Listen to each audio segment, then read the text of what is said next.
Good morning, America, or the world, or whoever gives a care right now. It is a special show, mostly because Steven was a little pissed, but he got over it. He said, let's do a show on Monday to go through the draft, go through all the weekend. It's a special Wake and Bake with Steven and Jake and 4th and 11.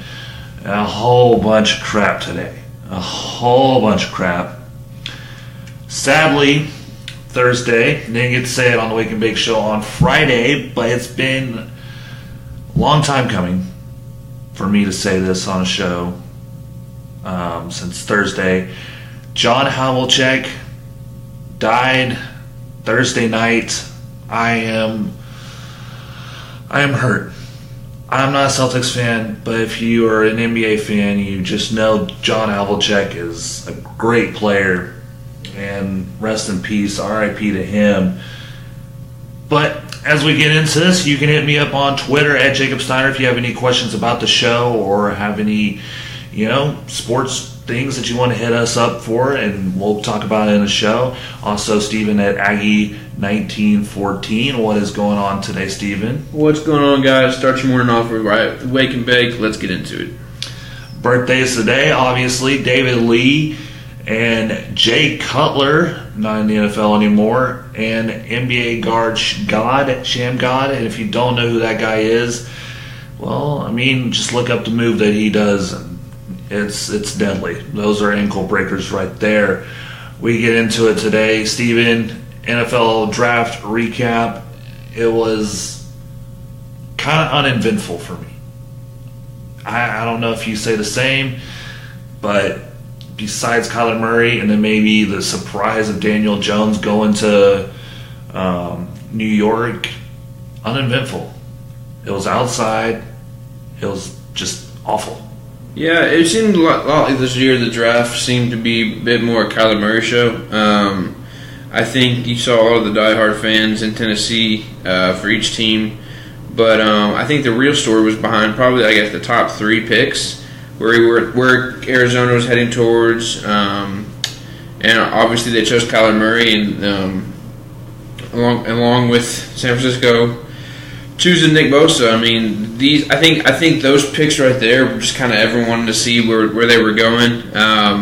After that, it was incredible how fast the draft died on Twitter. Not to mention that it did share the date as the Avengers Endgame coming out, and it did share the weekend as the season 8, episode 3 of Game of Thrones. So there's a lot of other distractions around the draft. So I think this year's draft, congratulations to everyone that was drafted, and we hope that you do well in the league. But it did seem like this year's draft was a bit overshadowed by all the hype in the movies and TV shows this week. So we'll see how the draftees go into the new season. And I forgot to ask, you've had a rough week, man. You've had a rough week with your nights watching Avengers, then watching Game of Thrones. I don't really care about Game of Thrones, but you've said you've cried all day long. It definitely has been a rough week. The Knights lost in a horrible manner against the San Jose Sharks in Game 7. We just got done watching Avengers Endgame Sunday night, and then literally about 2 hours ago I just finished Game of Thrones just so I could be on Twitter because spoiler geeks are out there. So I literally couldn't get on any social media until I watched it. So I had to take an L for tonight in terms of my sleeping schedule and knock out Endgame Game of Thrones. So it's been definitely an emotional week. We got a great movie, a great TV show, and a horrible game. So we're looking forward to next week. Just kind of finishing up the games in the next couple of days for the NHL, and looking forward to summer ball. Can't shout. Camps and all around. You're still pissed at me for jinxing your stupid Knights. You're still pissed. I can see it in your eyes. You just want to come at me. You want to just say it to the world that I jinxed the Knights and their season's over because of me. You want to say it. I know you do. Come on. Well, as you know, in terms of what happened, it happened, and there's no point talking about it right now. But yeah, at the time of the game, I was definitely a bit emotional, agitated would be the correct word. And Jacob, you did say a couple things that we won't get into now, but what's done is done. It's in the past, and there's no point keeping on because that's just not good for anybody, man. We gotta let it go, and no grudges here. No grudges here. No, I'm not saying that. I'm just saying we're gonna move on. You're still whatever is inside my body is inside my body, and whatever I put on the outside, that's what we'll talk about. Hey, they still have next year, so I mean, it's not like in games where the whole world disappears by Thanos' snapping of the fingers. We're gonna have next season of hockey for the Knights. Hopefully, they can get a defender. Hopefully, they can keep these guys together, and we'll see what happens with them. But we still got hockey to go. But we don't care about that. We will get into hockey later. Giants quarterback Eli Manning and also Daniel Jones, their draftee, I think 6, right, Steven? Mm-hmm. Out of Duke. Obviously, a surprising pick, a weird pick. I thought Dwayne Haskins, but Eli Manning could retire after this year because his contract is up. He could play for another team. We'll see at the end of the year, but right now, Steven, Eli Manning, he's on the hot seat, or is he not? Or are they just playing it out?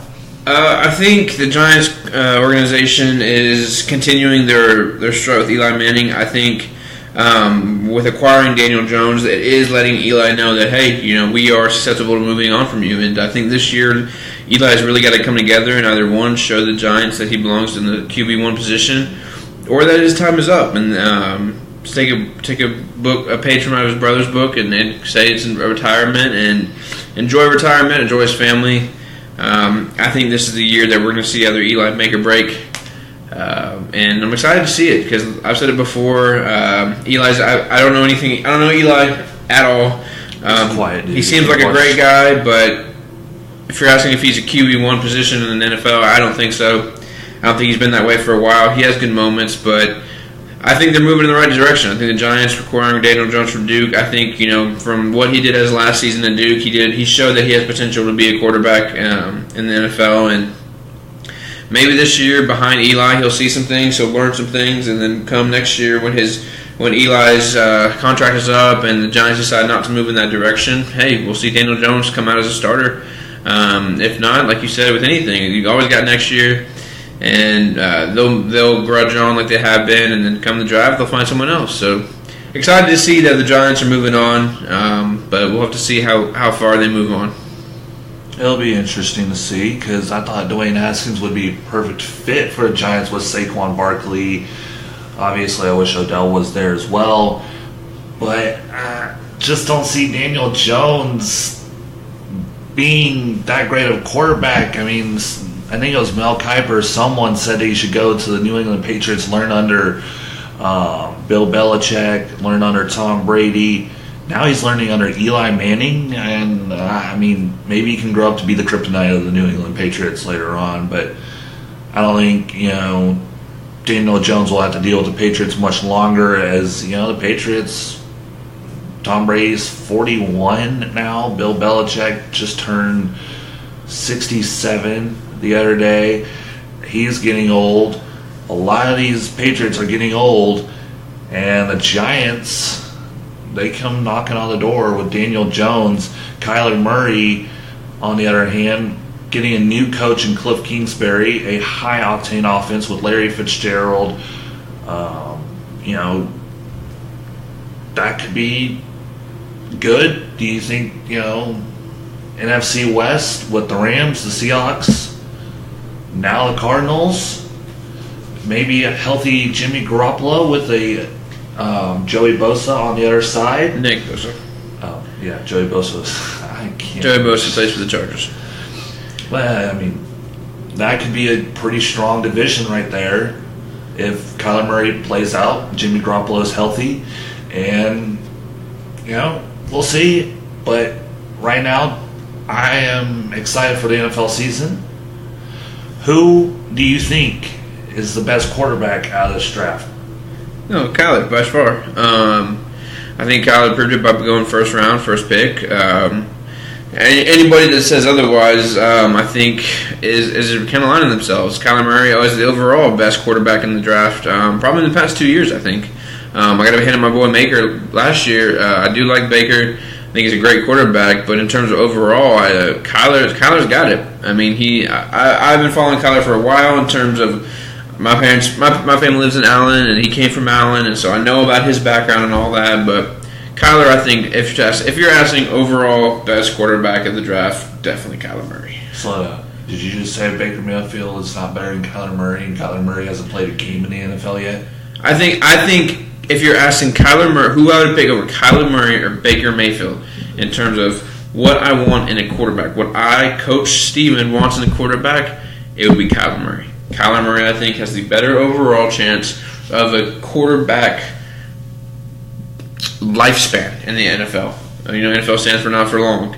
I love Baker. Baker's a great guy. He's a great quarterback. But I'm excited to see Kyler.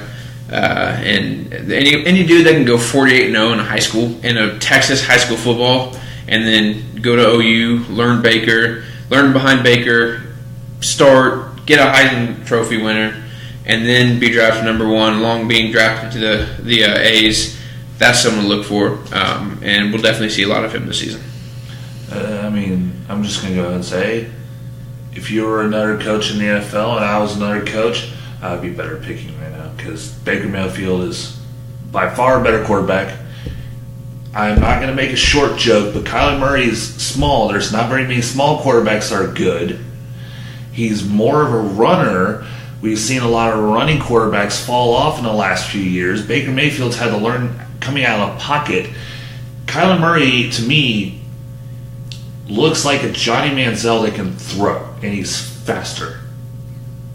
He does the exact same things, and I'm curious to see what happens in Arizona because Cliff Kingsbury, I don't like that coach. He doesn't play defense. Defense wins championships. He has sometimes an average offense at most. What is wrong with you picking Kyler Murray? Like I said, Kyler Murray, I think if you think about it in terms of just general, Baker Mayfield right now, yes, could be saying he's better than Kyler Murray. He's also had a year in the NFL. I'm taking Kyler Murray and Baker Mayfield starting off as a draft rookie, coming in the draft, being picked number one overall. Which one would I take? I'd pick Kyler. I think Kyler is the better substantial quarterback than Baker. Baker is a great quarterback, but if I mix Baker with Johnny Manziel and Brett Favre, he's got the talent that Johnny Manziel has, but he also has the stubbornness of Brett Favre in terms of he doesn't roll with the punches. He tries to get those extra yards. He tries to bust through. He tries to make those big plays. Granted, that's what you need in the NFL, but in terms of who's smarter as a quarterback, I think Kyler Murray is. Now, like I said, Baker's had a year in the NFL now, so look, but Kyler Murray's going to be starting off with Cliff Kingsbury, an offensive-led coach that has shown that he can work well with a gunslinger at Texas Tech. Shout out to Patrick Mahomes. Yeah, he's not a defense-oriented coach. That's why there's called a defense coordinator to do that for him. Mm-hmm. Yeah, he had that at Texas Tech as well, but that worked out well. So if you're asking going into the rookie year, who would I see doing more? Kyler Murray. Kyler Murray has a better offensive weapons. Baker does now. Baker does now too. He's got OBJ. He's got Njoku. He's got Juice. But Kyler Murray coming into his rookie year has Christian Kirk, has Larry Fitzgerald, has David Johnson. I mean, these are top tier targets, and so I'm excited to see Kyler. I would take Kyler over Baker starting off their rookie year, not now, because that's unfair to compare the two. Baker's had a year in the NFL now, so I'm saying that's fair. That's fair. Going into a draft, saying Baker, you're now in the Browns, Kyler, you're now in the Cardinals. Who would I expect to see more? Kyler wins that one. I'm going to yawn at this argument. I'm done with it. Done with it. You can pick whoever you want. We will have fun seeing Kyler in a ugly Arizona Cardinals uniform and we'll see who plays out better. We'll see. I'm anxious to see it. And next, who are you most excited to see out of this 2019 draft class? Who are you most excited to see in the NFL next year? I mean, we're going back and forth between the draft class. I'm excited to see Kyler. I'm excited to see Nick Bosa. Nick Bosa played well at Ohio State, and he's going to be on the fresh 49ers. It'd be good to see how he does. I'm also excited to see a kind of a little tidbit here that I saw on the 220th pick of the 2019 draft. The Texans select the I'm gonna butcher this name, Gustapolo, number 12 of the Texas A&M Aggies, the 12th man. Fullback, right? Yeah, he gets to stay in his hometown, Houston. He's gonna be a Houston Texans fullback.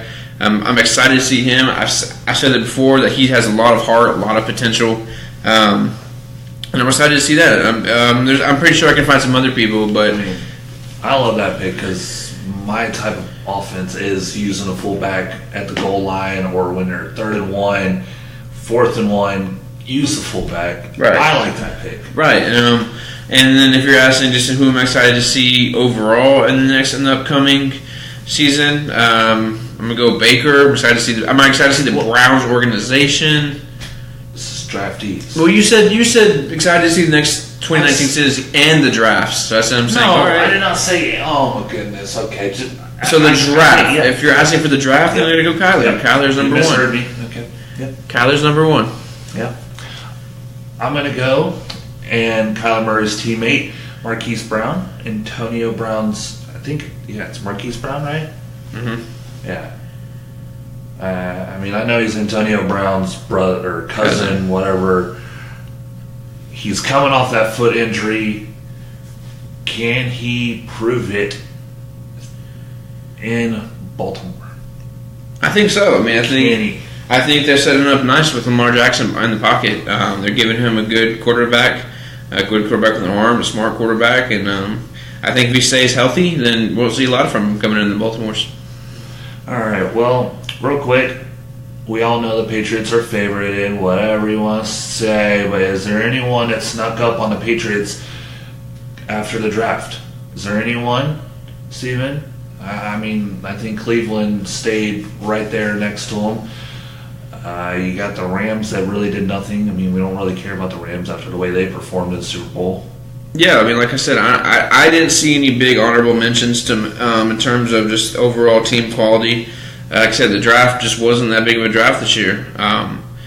With the individuals, we could talk about individuals all day long, but there's no I in team. If you're asking who I think can knock the Patriots off their high horse, the Browns we talked about before. The Browns, maybe the Texans. I think the Texans get past the Patriot kryptonite. The Texans can, but the Patriots didn't do that much in the draft anyway. I think they had a stacked team. They had some good pickups here and there, but we'll have to see. We'll have to see how this season goes in terms of just what we're looking at overall team wise, and not the individuals. Well, it's time for a little bit of a special. We're bringing it to y'all the Monday rant that I usually do, but now I have Steven right next to me. We've heard bull BS calls over the last few months, dating back to last year, and you can go throughout the century and call bad calls. It's all about referees today. So, well, the referees last night, yesterday afternoon, I'm a big Rockets fan, and I did not like the calls in the last few minutes of the game. What the WTF? Why are you shaking your head, Steven? No, I did not like those calls at all. You said, what the WTF? Which is basically saying, what the feck? Shut up. I'm trying to get angry. You're just killing my vibe right now. No, but I did not like that final call. James Harden obviously got hit on a three. That could have tied the ball game. And then you obviously, or not tied the ball game, but kept it close. And then you also had Chris Paul getting fouled. What in the world? NBA needs to fix their referees. Obviously, that was more Golden State side. But NFL definitely needs to fix their referees. We saw the Super Bowl a long time ago. It feels just like yesterday that we had those crappy calls for the New Orleans Saints. We had those, referees, Steven, they're god-awful. They're god-awful. But we can't play the game without them. They keep us all contained. I don't see any freaking bright side to this at all. I really don't. And, umpires in baseball, they're fun to watch mostly because you get a little change. You could get a ball or you could get a strike. They add a different difficulty level to the game in itself. But when you have to deal with referees on the football field and they're missing calls left and right and they're just, what? It's stupid in the first place. It's like, that's a blatant call yesterday and the refs did not call it. And they called Chris Paul for a technical foul because he was yelling at you because he just freaking got fouled. And you're just really gunning to ignore him like you did Greg Popovich. NBA refs, NFL refs, anyone in the whole world who is officiating a game needs to get their crap together. And I am furious. Steven, are you furious? Well, definitely not as furious as you are with the Rockets, but definitely 100% furious with the Vegas Knights game. And we're talking about referees. The Vegas Knights game, San Jose Sharks coming down to the end of the wire, and Cody Eakin does a simple push off the face-off, and unfortunately we had another Knights player go for the puck, which got in the way of the guy falling. He fell on his head with nothing to protect him. They get a 5-minute major, and the San Jose Sharks come back and win it 5-4 in OT. Let me tell you how many times I cursed out the ref in my head, and cursed out me for jinxing it. Well, that's a whole different subject. But yes, the entire 30 minutes to an hour of play after that 5-minute major, or after that call of 5-minute major. Even the commissioner of the NHL told the Vegas Knights general manager and the coach that was a bad call. The refs definitely screwed that up, but there's nothing we can do about it. The refs lost us that game. Yes, people can say why couldn't your power play stop? This was the end of a game, of a Game 7 series. Our boys were tired. This was the last period. We had a 5-on-4 for 5 minutes. And yeah, they scored four goals in 4 minutes and 30 seconds. They came up that ass. But there's no reason for that to be happening. The refs messed up a call. Just like with the NFL this year in terms of updating their rules, that coaches can challenge penalties because of the New Orleans LA game. I think that's going to have to be implemented into the NHL. A coach can definitely challenge or call for a replay of a penalty if it's given, if they decide that penalty shouldn't be called, with discretion, because we don't want all coaches just every time there's a penalty challenging it.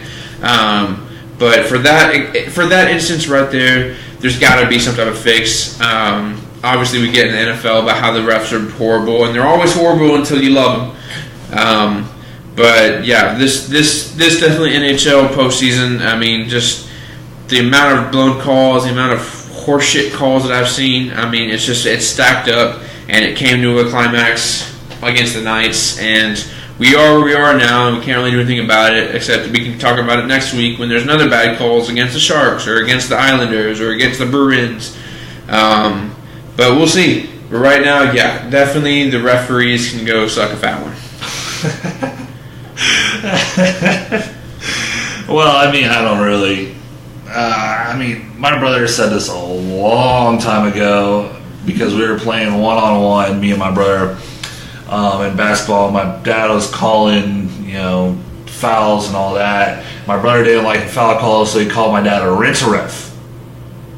And that stuck with me. And the NFL did bring rent-a-refs into the NFL a while back. A lot of people had angry thoughts about them. I didn't hate them at all. I didn't, because Seattle won against Green Bay that one time. But bring back the rent-a-refs. If you can't freaking fix your own refs, if I have to see another NBA press conference or an NFL press conference or the whole world blowing up because of a damn bad call, I don't want to hear that again. Mark my words, refs.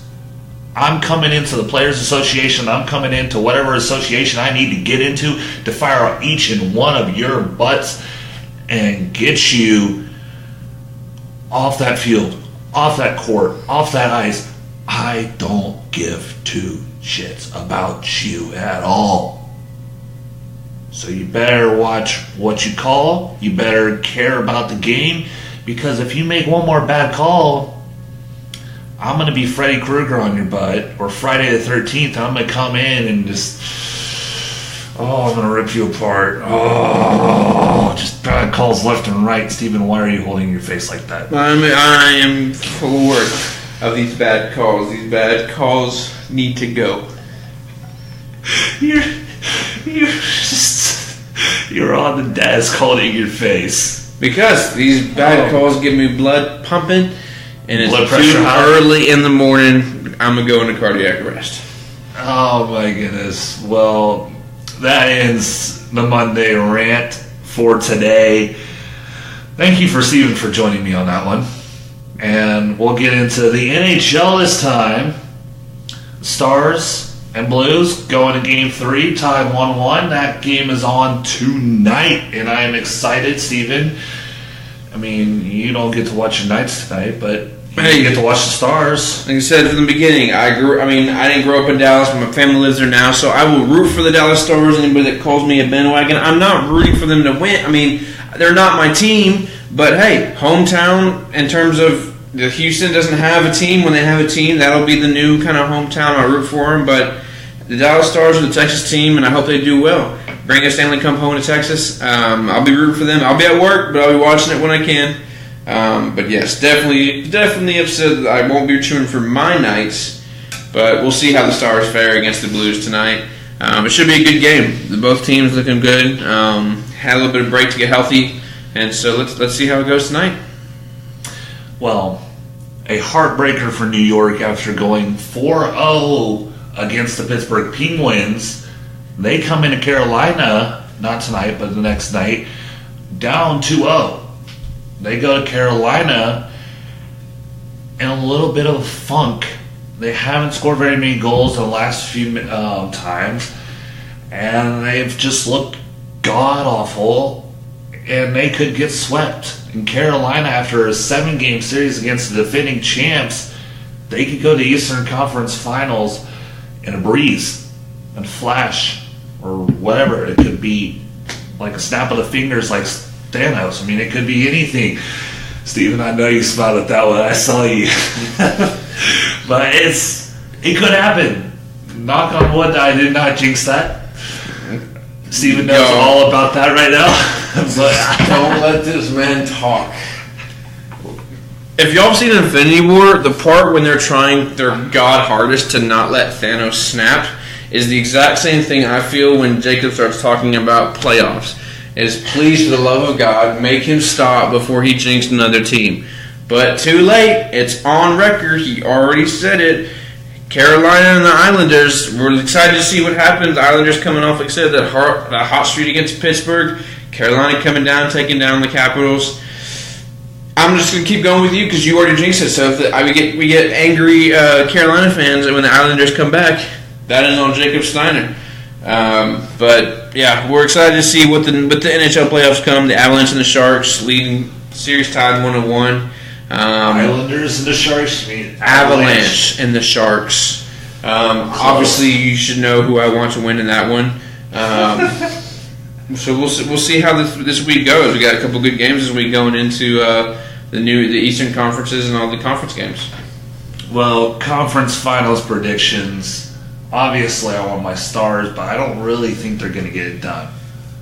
I think the Blues offense is too much for the Stars. I'm going to go Stars and I'm probably going to have to pick the Sharks. I'm sorry, Steven. I am so sorry. The Knights should have been there. Blatant calls, but Your fault. it's not my fault. They were up 3-1 in a series. They had 2 chances to get it done before I jinxed them. You heard it here first. No, Jacob's fault. don't put that on me. Jacob's fault. Jacob was in very. How do I put this delicately? Jacob almost lost his life that night. There was almost no longer a 4th and 11 show. I'm just gonna put that out there. There's gonna be no way to make either. I don't care. Jacob was You would have been in jail. Jacob was a Thanos snap away from having his neck snapped. But I'm excited for the conference final games coming up. But we'll have to get to this week first and see how it goes. No, all right. I want to say just real quick.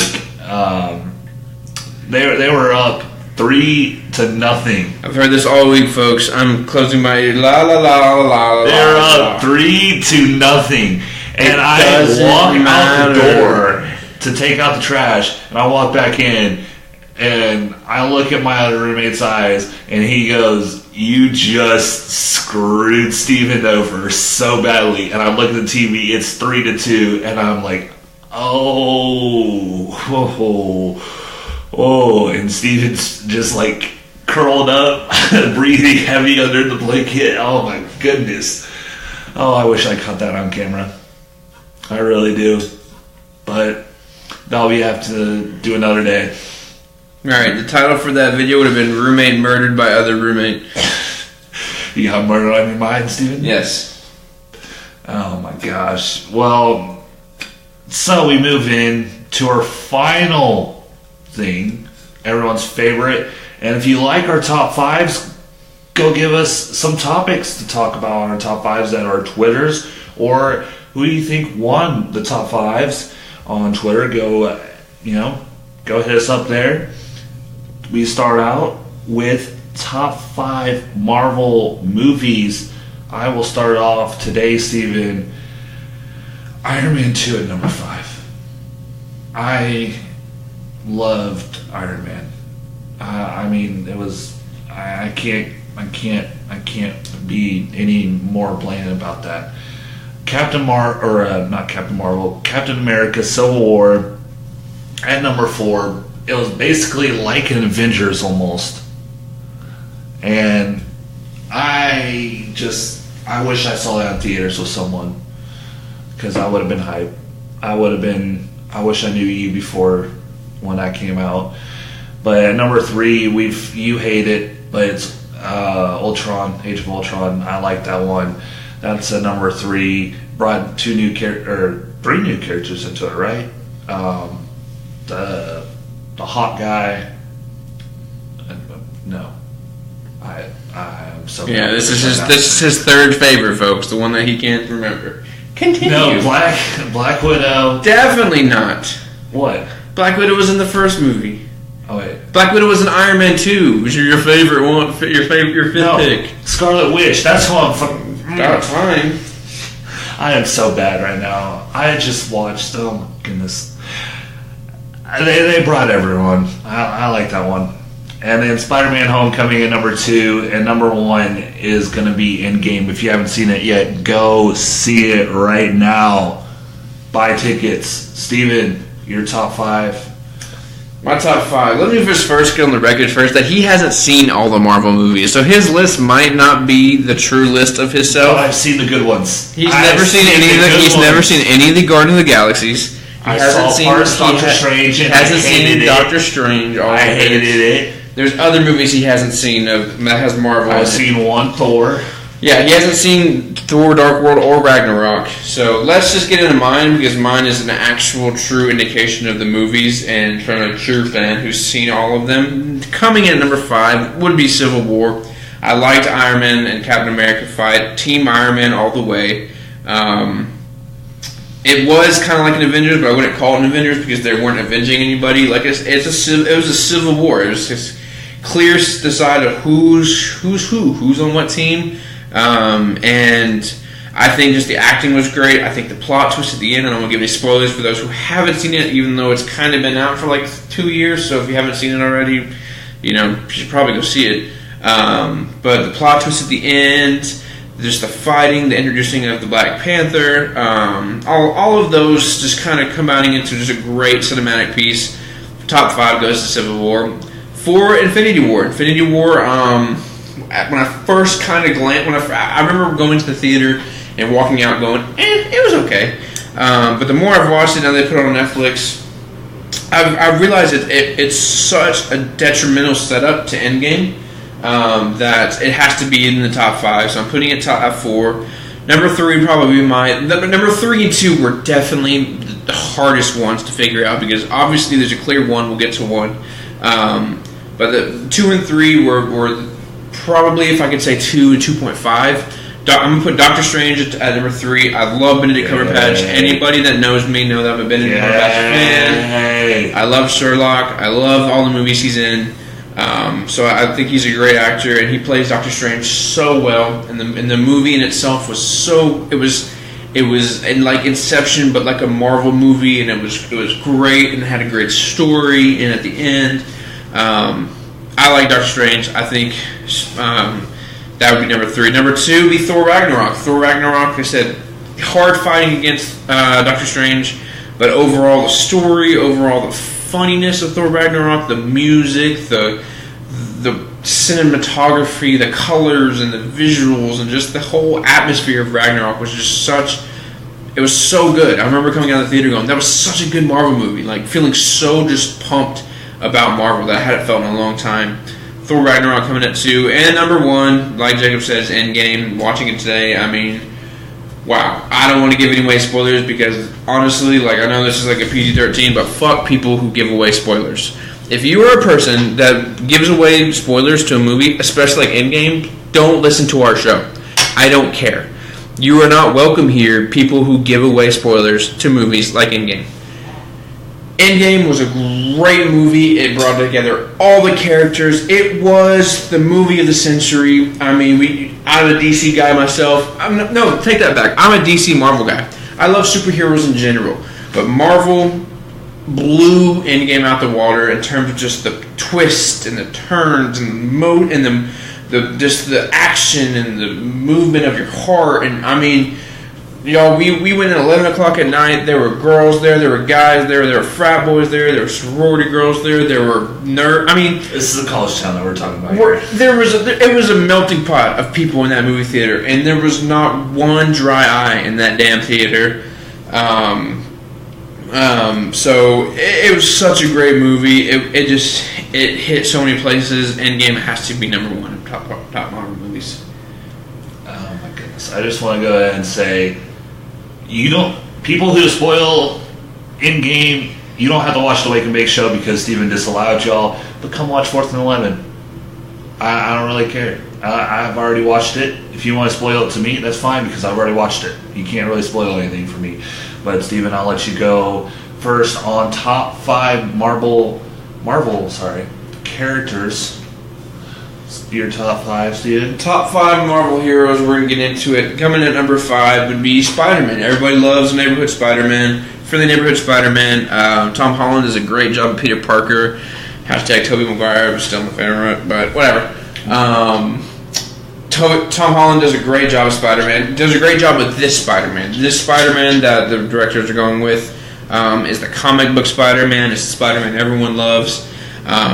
And I think with his acting and with how Spider-Man is portrayed in Homecoming, Far From Home, Endgame, Infinity War, he does a great job. Spider-Man coming in at 5. Number 4, Captain America. Chris Evans has always done a great job of Captain America. Chris Evans has always been Captain America. And he plays a great character. He has that, Boy Scout in him, but he also has that kind of Hellraiser troublemaker in him too. So Captain America, number coming at 4. Number 3 would be Thor. Just kind of like Thor Ragnarok. Thor's a quirky dude. He's funny. He's kind of smart. He's super freaking powerful. And I think he deserves a spot in the top 5, so I'm going to give him a 3. Number 2, my boy Doctor Strange. The dude can do anything. I mean, give him the Infinity Stone, and like Thanos, if people have seen Infinity War, Thanos was having a hard time beating this guy. This man can make your bullets turn into butterflies and your shards of glass turn into dust. And I mean, it's hard pressed to defeat someone as strong as Doctor Strange.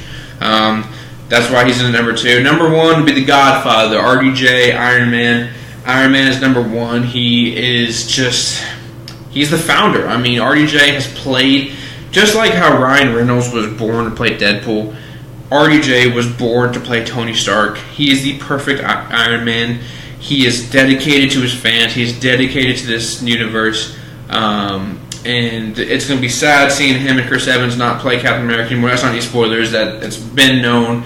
These are their last movies. But he has paved the way for so many other Marvel movies to come, all starting in Iron Man 1, 2008. It was a momentum, and I'm so excited to be part of this journey that is Marvel. And so, top 5 Marvel movies, Iron Man takes home the win. Well, that was a pretty good top 5. I'll give you that. Coming in number 5 for me, it's going to be Thor, even though I've watched only one Thor movie. I mean, I liked him in Avengers since day one. Thor is all-powerful, but he just sits at number 5 for me for right now. Number 4, everyone loves The Neighborhood, Spider-Man. And friendly neighborhood Spider-Man. Whatever, Steven. I don't care. I can say The Neighborhood Spider-Man. I don't care.